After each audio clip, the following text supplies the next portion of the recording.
you've moved into this PE environment now, and I think a lot of people that I speak to, and especially to be direct candidates, and if I'm working with a company that's private equity backed, a few people are kind of, would I go as far as say reluctant, maybe, but certainly nervous about working for a company that's private equity owned. And I think because, like you say, the reporting structure is different, especially if they've come from, another privately owned SME environment.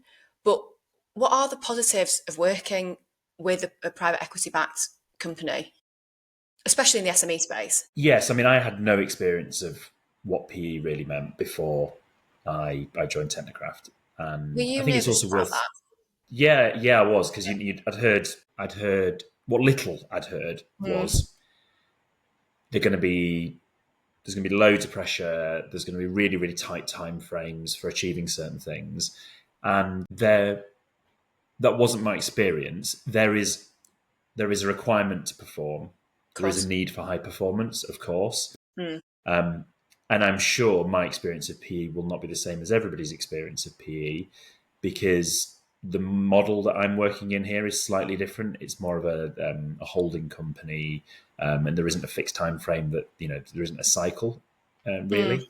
okay. Um, but the the really good stuff is we're part of a little network because I'm one of several businesses in PhD Industrial Holdings.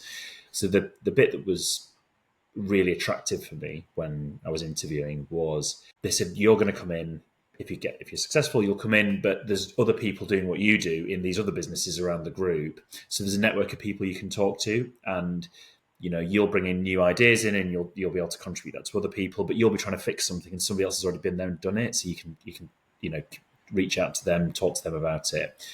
And really, what the the guys that sit on our board, that also sit on the boards of the other businesses in the group, they'll feedback in various sessions and say, that's really interesting, that's a challenge for you. You should speak to Brent at AMC. You should speak to Tim at BIL Group. He did that a year ago, and this is what he learned. But don't let us repeat it. You go ask him. You go talk to him about it. You'll get more value. So that was really helpful. And ultimately, you're working with and for a group of people that have done lots of stuff. They've Mm, seen lots yeah. of businesses. The guys I Yeah. work with, they came through. They were in very transactional roles for many many years. They were buying and selling businesses, representing owners, representing on the sell side and the buy side. So they've seen loads and loads of stuff, and they have this really this line that they like to say, which is, "We're just accountants."